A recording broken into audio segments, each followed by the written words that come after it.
Bueno, continuamos con nuestra agenda de entrevistas en nuestro Open Credit and Collection Coffee.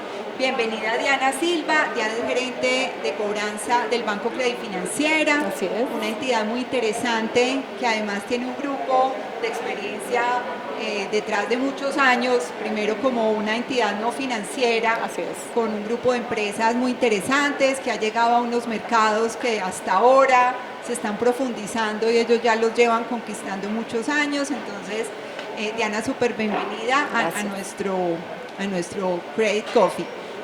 Bueno, yo soy Beatriz Villa, para los que no me conocen, directora de la revista Ciclo de Riesgo. Diana, preséntanos, háblanos un poquito de ti y danos el contexto del banco. vale. Primero agradecerte por la invitación, me siento súper encantada de poder participar.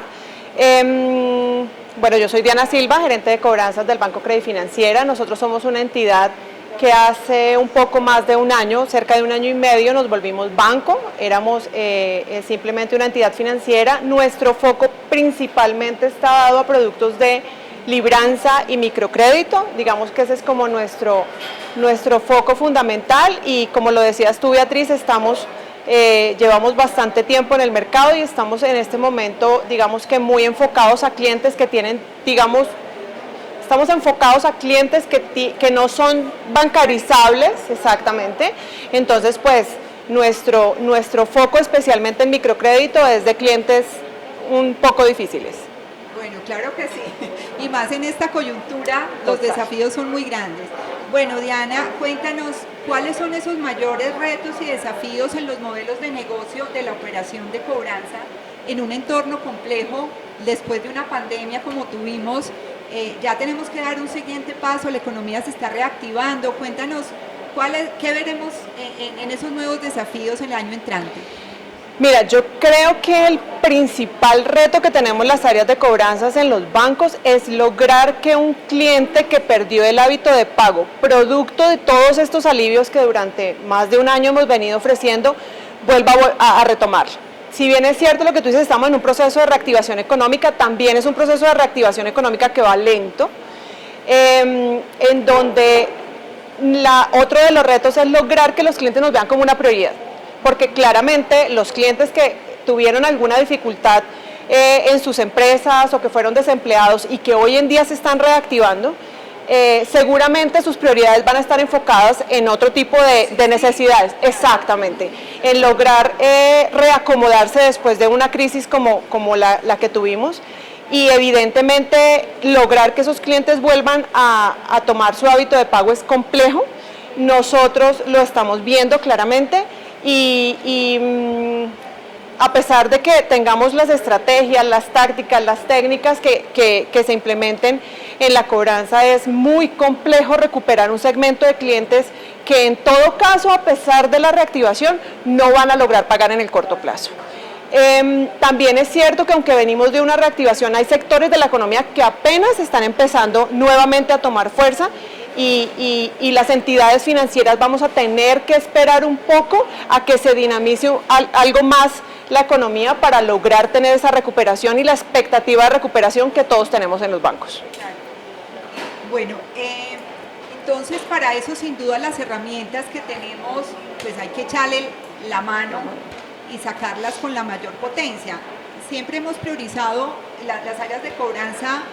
Necesitamos una caja de herramientas cuando uno se vara y tiene una cantidad de cosas, pero quizás siempre le hemos dado preponderancia a tres que las quisiéramos destacar contigo.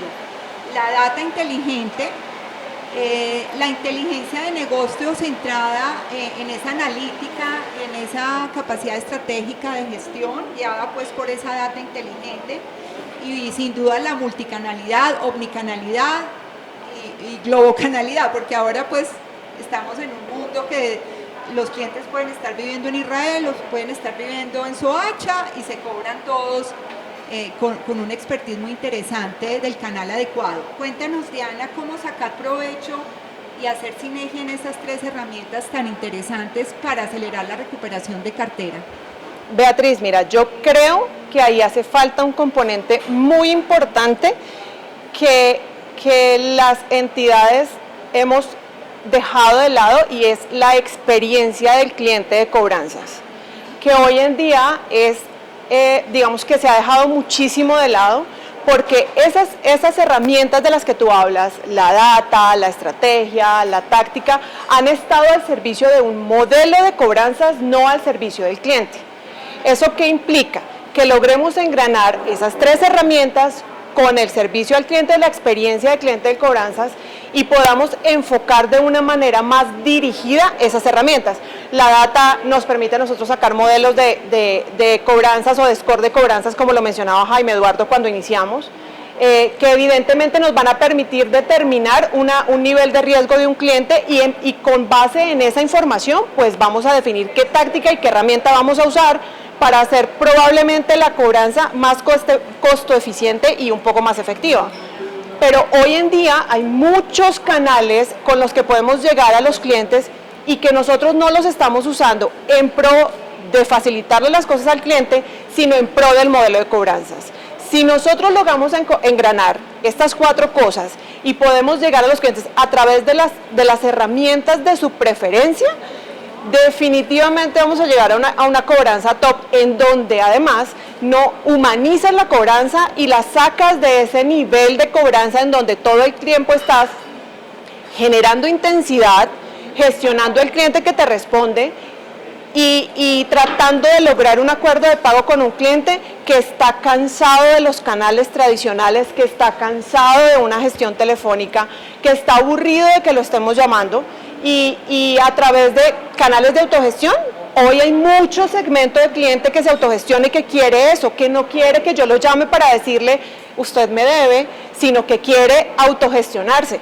Ahora, hay un segmento de clientes que no se va a poder gestionar de esa manera, pero por eso hablo de engranar esas cuatro herramientas para determinar qué canal uso con el cliente de acuerdo a su preferencia y no a la necesidad del modelo de cobranzas.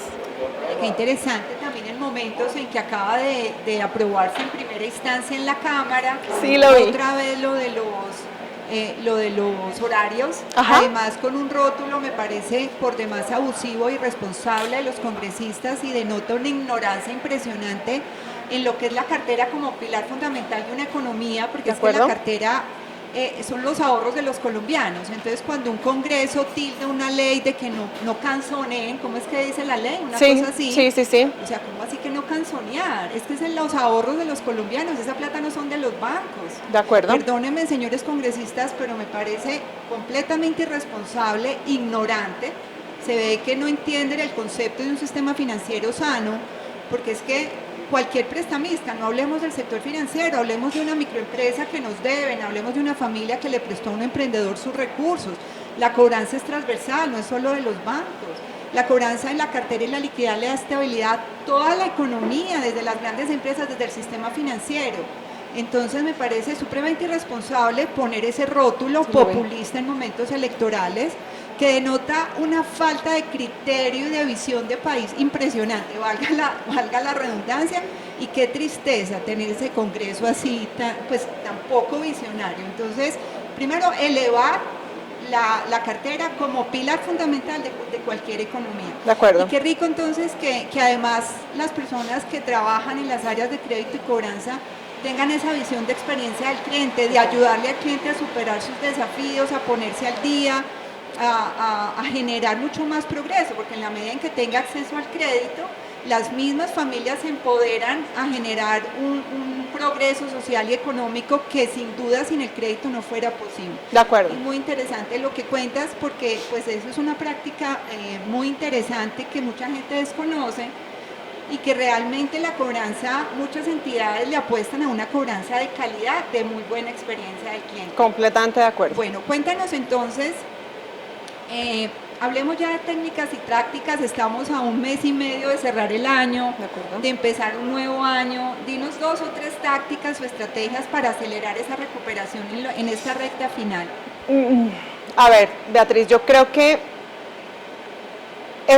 la respuesta a la pregunta anterior nos lleva claramente a seguir respondiendo esta, y es, si nosotros logramos engranar esto que te estaba mencionando, vas a poder definir tácticas y herramientas de gestión que te permitan llegar al cliente. Pero en este momento, en en una situación o en un ciclo económico tan complejo y tan desconocido para todos, porque ojalá hubiéramos tenido la oportunidad de saber lo que nos esperaba, y saliendo de toda esta situación de las medidas PAT que estuvimos aplicando, pues básicamente para mí la estrategia fundamental es conocer la situación del cliente y definir una estrategia, una herramienta a la medida del cliente. Para mí no hay otra diferente.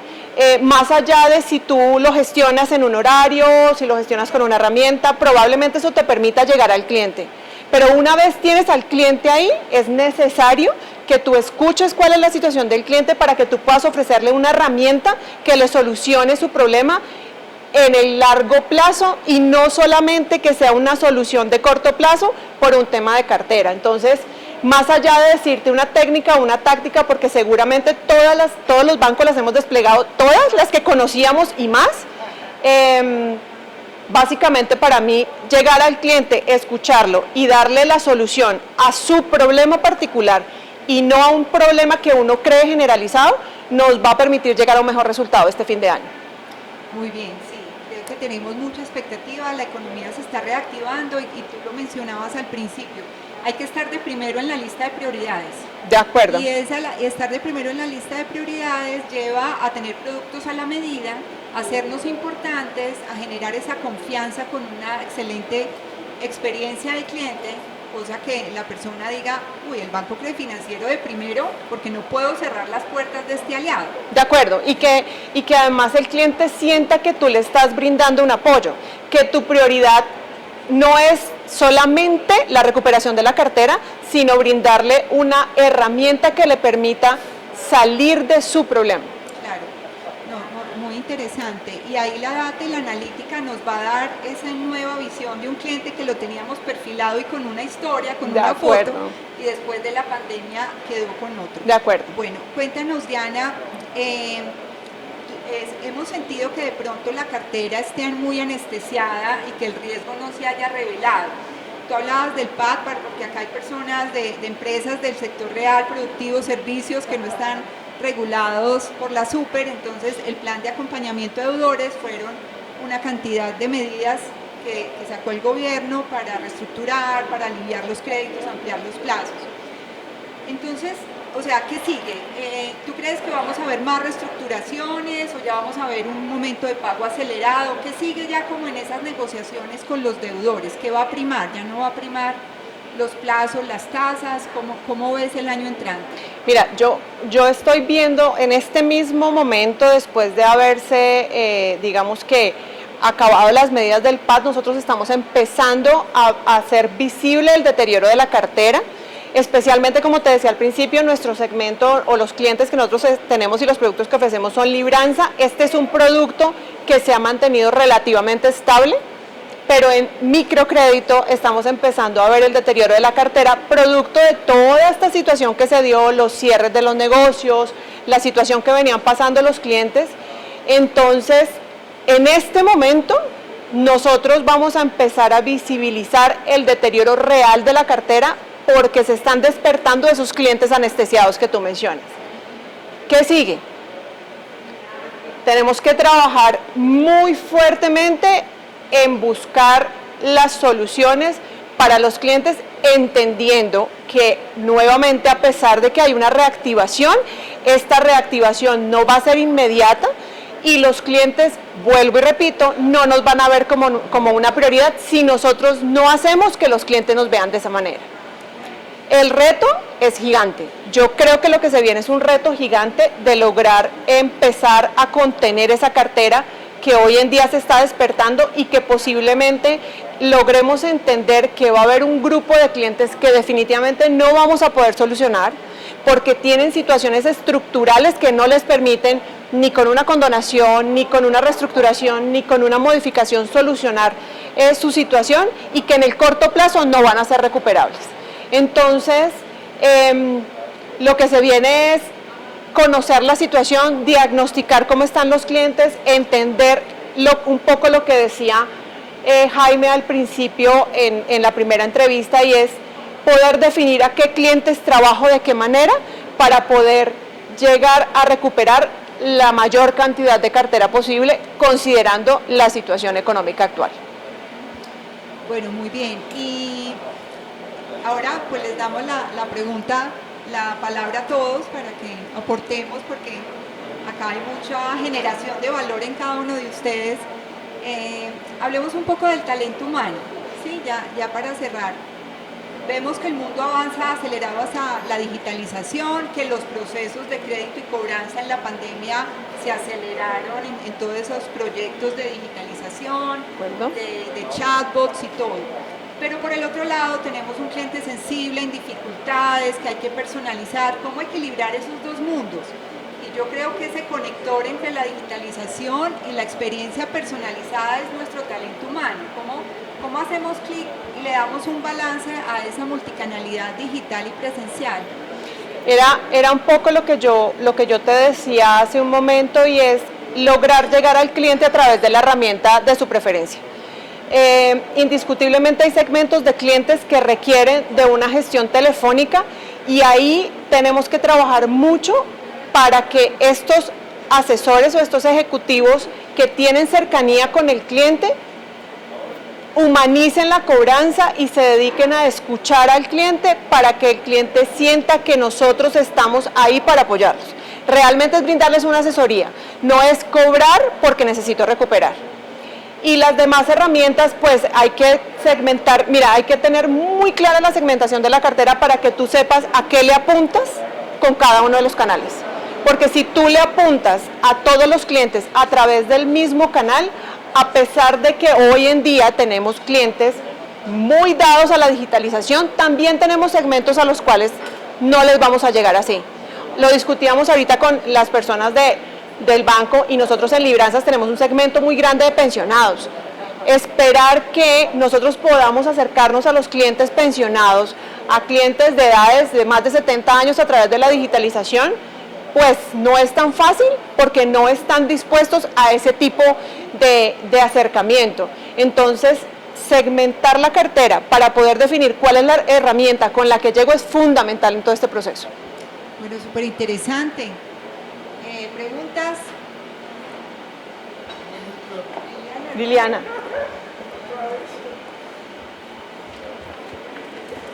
Bueno, sí, muy interesante, muchas gracias. No, yo quería, como un complemento, cuando usted hablaba de las microfinanzas, y indiscutiblemente los desafíos que se enfrentan pues son muy grandes, en la medida que normalmente en las entidades de microfinanzas son dos mercados muy diferentes, de los clientes nuevos y de los clientes recurrentes.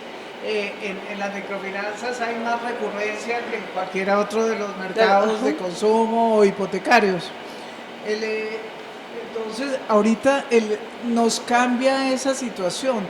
Entidades maduras de microfinanzas pueden tener un 70% de su cartera en créditos recurrentes, renovaciones, un 30% en clientes nuevos. Hoy en día se nos vuelven la mayoría clientes nuevos. Primero porque los recurrentes pues han tenido que enfrentar alivios, han tenido que ampliar plazos, han tenido definitivamente su capacidad de pago puede estar un poco copada. Incluso cerrar la negocios. La originación de crédito en ese segmento pues es más difícil.